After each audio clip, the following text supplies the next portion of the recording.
औज़ु बिल्लाहि मिनश शैतानिर रजीम। बिस्मिल्लाहिर रहमानिर रहीम। आप तमाम साफ़ी भाइयों का शुक्रिया कि आप तशरीफ लेकर आए।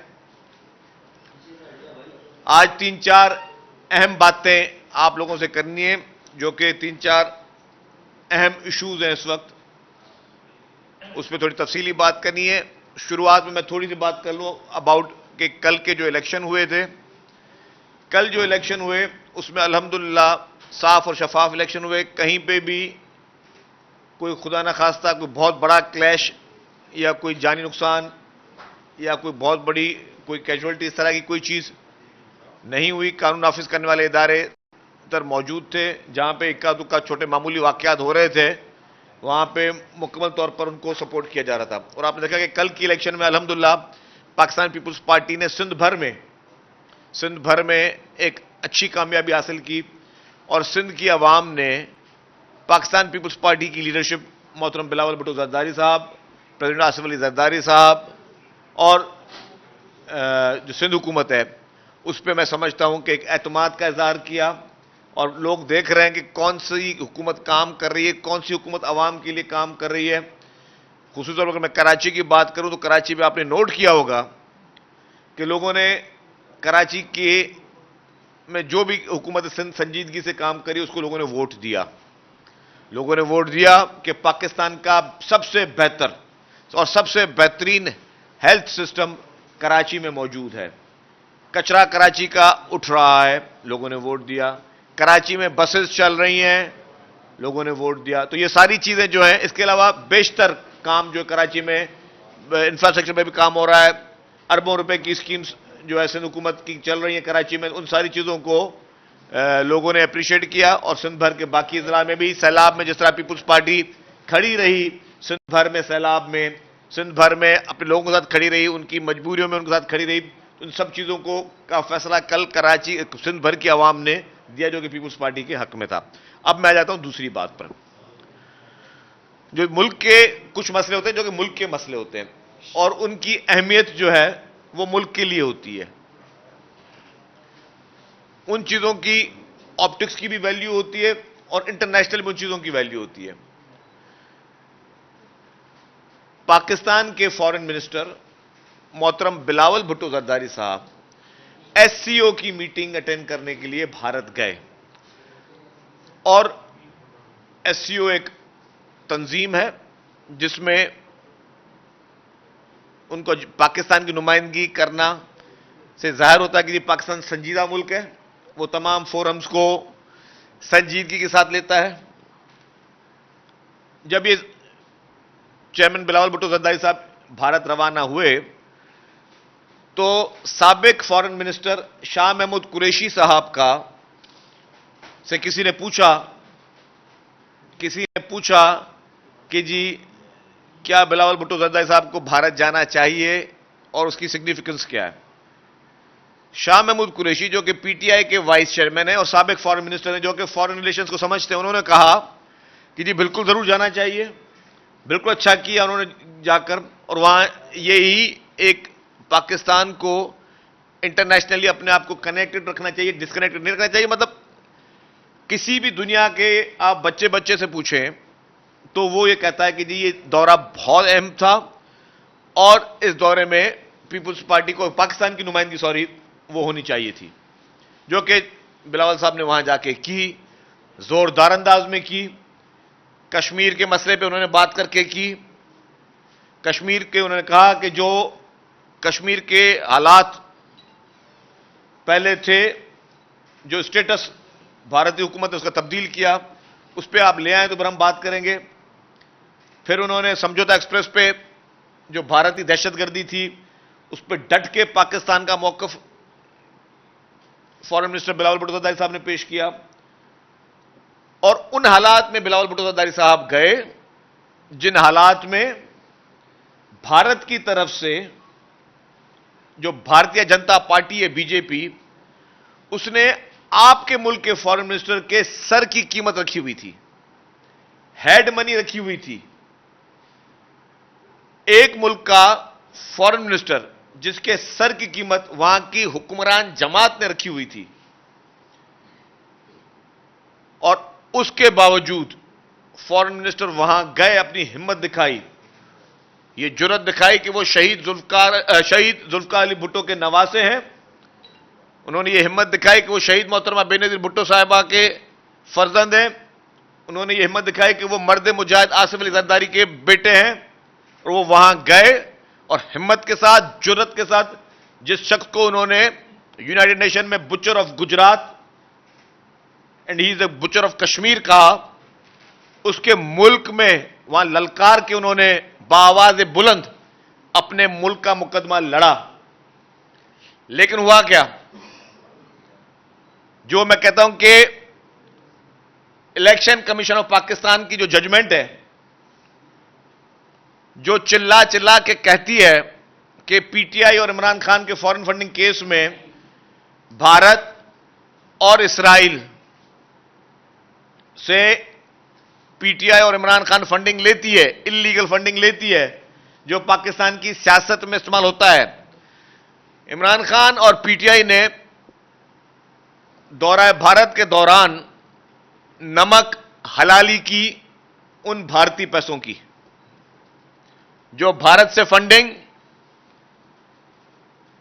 पीटीआई और इमरान खान को मिली, जिसके शवाहिद हैं, शवाहिद, जिसके अकाउंट्स की ट्रेल मौजूद है, जो वाजे करके चिल्ला चिल्ला के कह रहे हैं कि हां इमरान खान ने भारतीय और इस्राएली फंडिंग ली, उन लोगों से पैसे लिए अपने मुल्क में सियासत करने के लिए, अपने मुल्क में इंतशार के लिए, अपने मुल्क में गड़बड़ पैदा करने के लिए।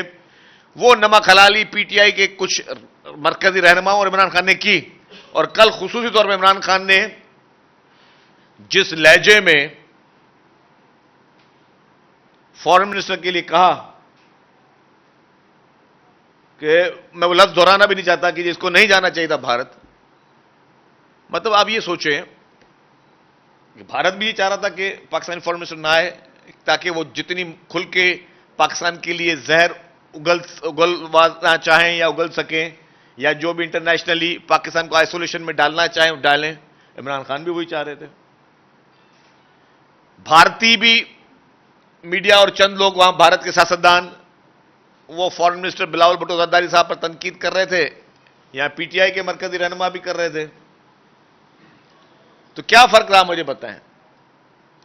मैं कह रहा हूं कि हमारे फॉरेन मिनिस्टर बिलावल भुट्टो जरदारी साहब जब फॉरेन मिनिस्टर नहीं थे, जो वो गैर मुल्की दौरे पे गए, उनसे इंटरव्यू लिया गया कि you are telling your prime minister selected prime minister of Pakistan, और उसके बारे में क्या ख्याल है। तो उस वक्त जो मुल्क से बाहर थे, उस वक्त बिलावल भुट्टो जरदारी साहब, और वो पाकिस्तान के फॉरेन मिनिस्टर नहीं थे, ऑपोजिशन बेंचेस में बैठे थे, उन्होंने कहा I don't want to say anything, मैं कोई इसी चीज उसके लिए नहीं कहना चाहता क्योंकि मैं इस वक्त मुल्क से बाहर हूं, he is my prime minister.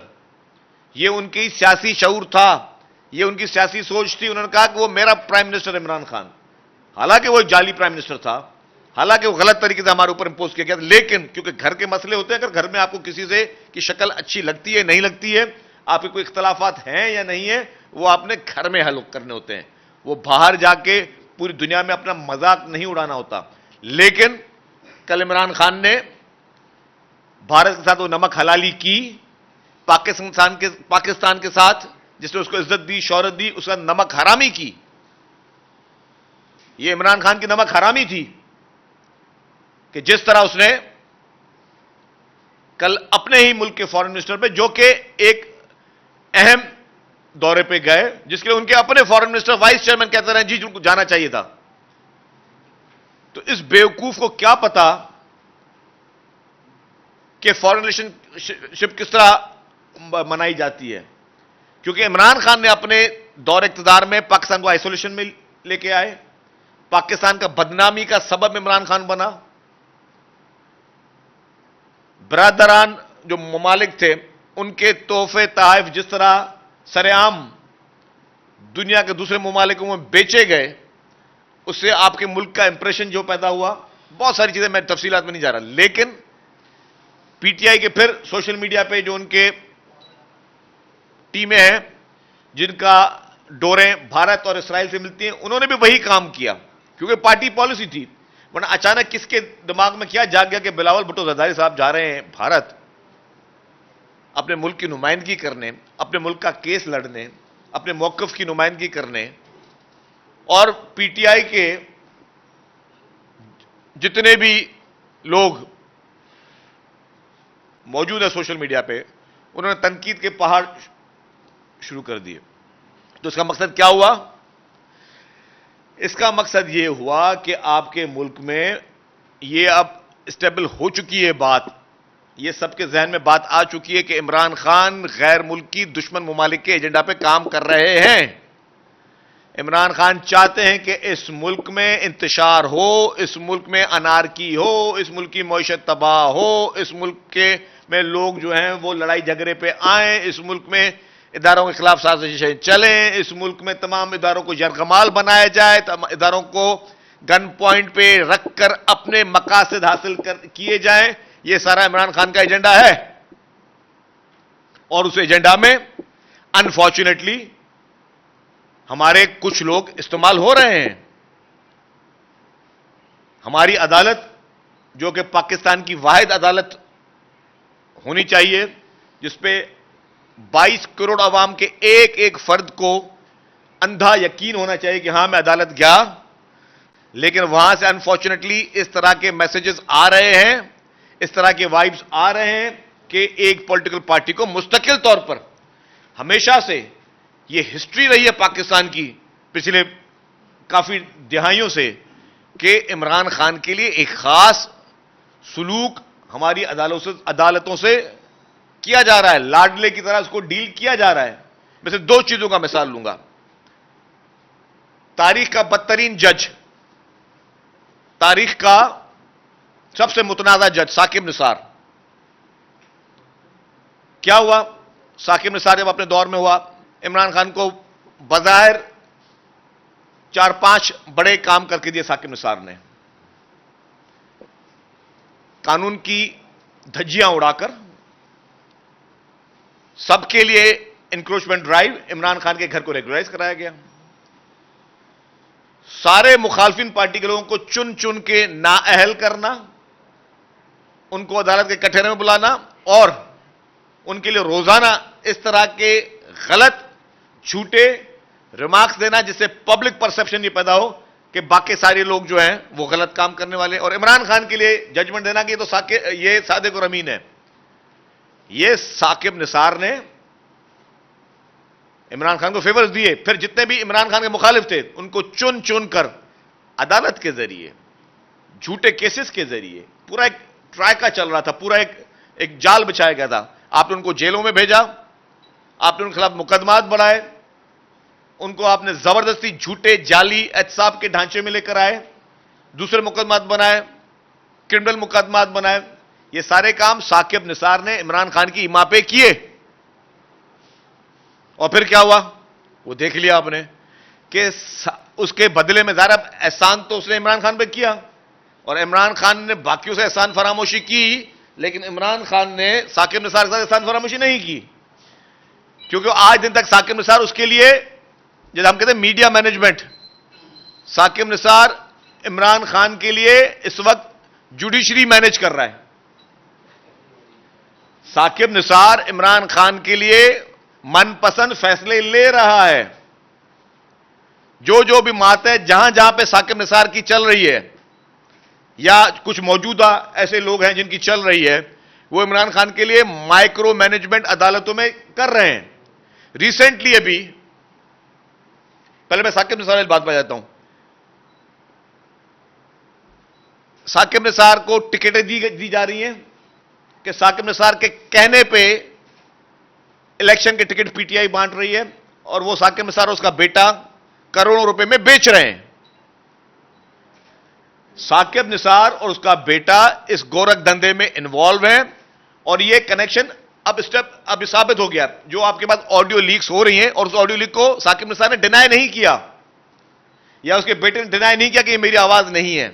उन्होंने माना कि हमारी आवाज है। भाई तुम लोग होते कौन हो तो कि तुम पीटीआई की टिकटें जो है वो बांटोगे बैठकर? भाई तुम एक जज थे, तुम जुडिशरी का हिस्सा थे, तुम पाकिस्तान के, अपने आप को बाबा रहमत कहते थे, पाकिस्तान के सबसे बड़े में बड़ी एक अदलिया की कुर्सी पर तुम बैठे थे।